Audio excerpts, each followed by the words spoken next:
Here we are, starting with a single color, pre-painted sketch, warm neutrals, a little bit of a pre-prime on this canvas.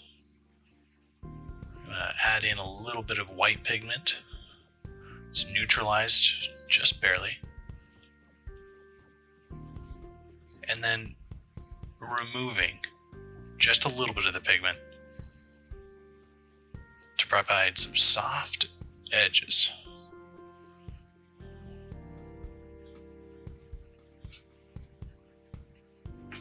We're going to continue this process and start building up a little bit of a lighter value in the rest, in between the clouds especially. What you'll notice is the lights that get established right now are important, but will get painted over in certain areas. So we're going to continue adding, building up a nice base layer of light, especially in the areas that we know are going to be light.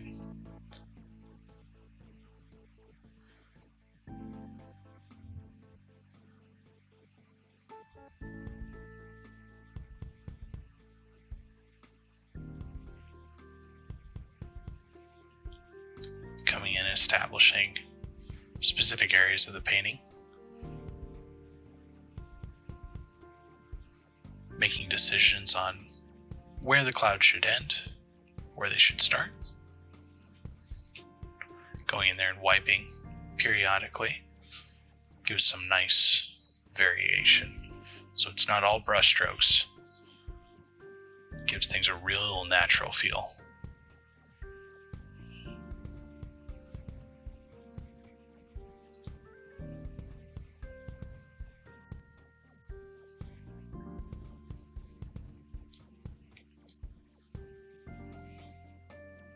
As we engage the edge of these clouds, it's important that we keep some are strong, keep some of those edges strong, keep some of them really soft. If you take a few minutes to look outside and look at clouds, you'll notice there's plenty of edges around clouds that are soft and some that are really strong. Usually on the bottom side of a cloud, you've got hard edge, and on the top it's soft. We're going to go ahead and start adding in some of the base color.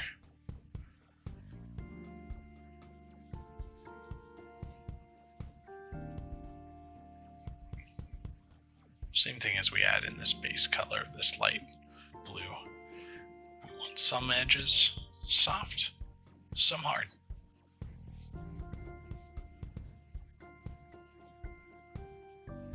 Engage the inside of the clouds in certain areas. Thank you, caption, for stating what I just said.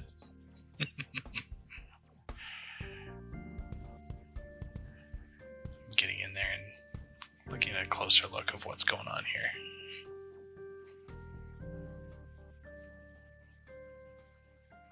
We'll notice that this is a pretty procedural method here. We're really using creative license in this. There's no reference material, so we're really deciding as we go, which makes it fun. You don't have to be committed to any one specific idea of where the clouds should be and shouldn't be. Once you have a feel for getting those nice soft edges and the hard edges buried, you really can create clouds of any shape, size. The perspective that we're looking at on this set of clouds is as if we're up in the clouds, looking directly at them. So we don't have the traditional hard edges underneath the clouds, there's a lot of variation of soft and hard in between every one of the clouds, continuing to develop where the light's going to be. What's really important about this, as we add that light color, is we put more of it towards the center of the cloud, and that's going to provide the cloud volume.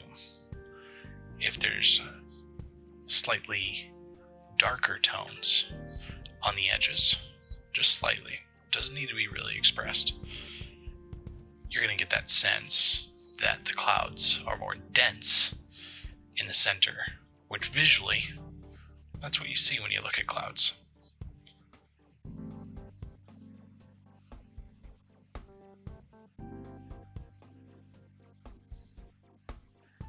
Really expressing those lighter values. And this acrylic is pretty watered down. And you'll find with acrylic that as you paint with it, it'll dry slightly darker than when you paint with it. So even though that white looks really brilliant on the first application, it's gonna dry, it's gonna lose some of its brilliance. And that's okay. Because using acrylics in this method creates a lot of visual interest, lots of layers, lots of beauty.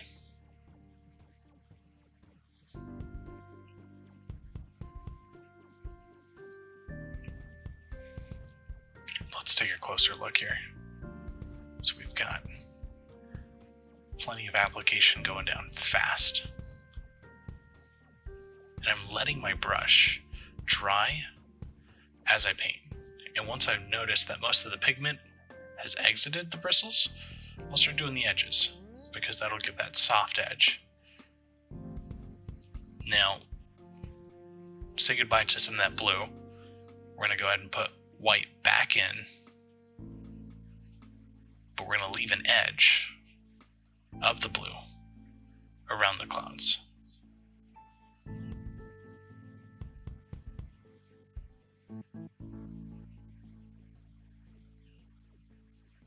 Looking good. Plenty of light sky. It's a blue day. A serene island in the sky. It can be really vibrant. These sort of fictional locations. I enjoy making vibrant, saturated, colorful. If looking at the painting gives you the ability to escape reality, a little more of an untraditional approach to the way the world looks, the way our world looks. It's unique. It captures your audience a little bit longer. Take them somewhere new. Somewhere they haven't seen before. Let them look at something that they've already seen a million times and look at it differently. Okay, so we're here at another session. And now we're starting to add in the edges of the trees and then moving into the center. Come on, camera. Yeah. Yeah, we're dancing around a little bit. But the idea of what we're doing right here is creating volume in the trees, very similar to the way we did it with the clouds. So you're going to have plenty of edges, darker colors near those edges, and the shapes of the color as they approach the edge are going to get smaller, and they're going to get longer. Towards the inside of the tree, they're going to be bigger, bolder, more expressed. But keep those edges as brief and tiny as possible. And of course, there's going to be a progression as you move from the edge to the center of any shape that is fluffy, cloudy. There's not really a verb to describe how a tree is. I'm going to say tree, but that's not anywhere close to where it should be.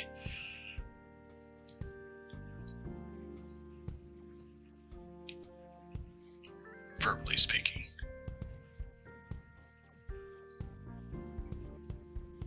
It's a feel.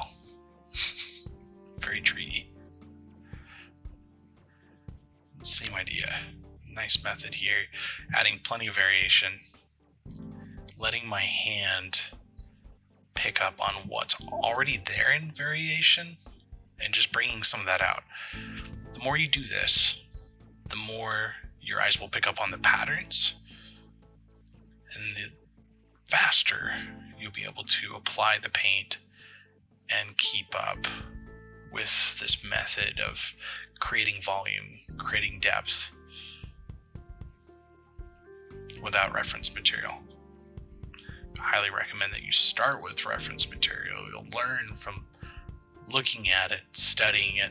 That's why a lot of artists call those types of paintings a study or an illustration a study, because that's what you're doing. Trying to learn what are the things that make trees tree-ish.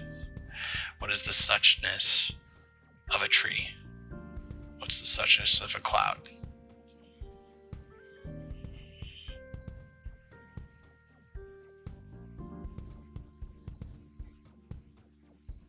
Some nice little edges right there. Really got the feel right there. A lot of this is very like version 1, early iteration, because it's going to be our midtone. The highlights that we're going to be putting on next are going to be very establishing on where edges are, where the trees start, where they blend into other trees next to each other, because we're looking at an illustration of like 25 trees here, all growing in a mass. There we go. And of course, everything looks better from distance.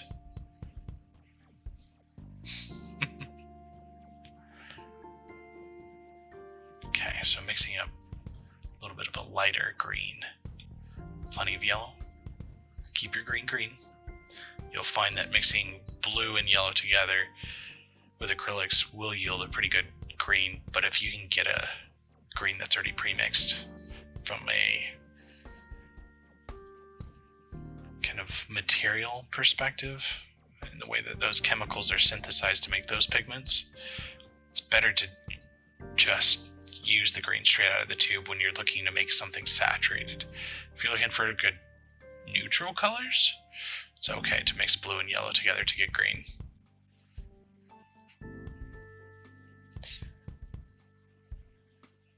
Keep your marks brief towards the edge.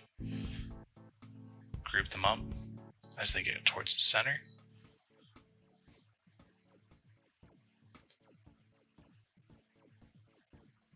And with just a little bit of patience, you'll start developing some good form. I always like to keep just some paper towel nearby. And I could use the same paper towel with acrylics for the entire paint session. It's going to dry really fast on that paper towel, so you can come right back 2 or 3 minutes later and use it on a different color, and it's not going to drag out whatever color you had used earlier. Getting just a little bit of reflection from the light, so it's a little more difficult to see exactly the variation, but that left hand side you can really see how it's popping.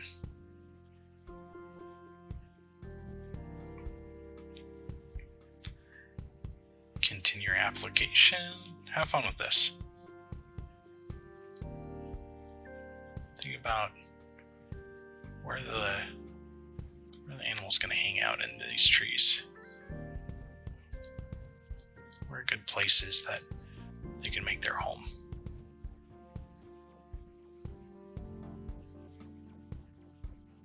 Maybe go outside, go take a walk around the park and look at trees when you're halfway through something like this.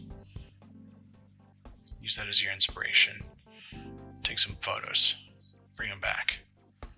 Maybe you don't have to copy exactly what you see, but be inspired by it. Pigment's dried out in the brush. It's re-wet. And right after I've wetted my brush with new pigment, new paint, that's a great time to go into those edges and do those short, brief, sharp edges around the outside of the form. And what you can do is procedurally work towards the center of the form, because things are going to get a little more blended, a little more soft. Using the edge of a square brush gives you a nice point. I still don't think it's a great substitute for just using a round brush for developing really nice, sharp, brief lines. But if you get good with a square brush, you really don't need much else. Maybe on rare occasion you get out a round brush, but just a regular traditional square does a great job. Fantastic for learning, economical, easy to pack, don't have to bring 30 different brushes along with you if you go on vacation or want to do painting outside. Maybe 2 or 3 square brushes, different sizes.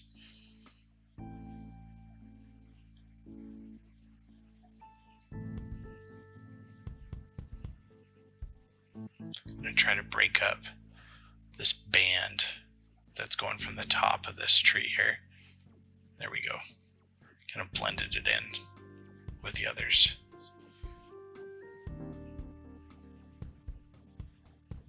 Our assumption on nature is randomness. Even if you look at nature a lot of the time, you'll find things that do not look random. Thanks so much for watching. Looking forward to seeing you sometime soon.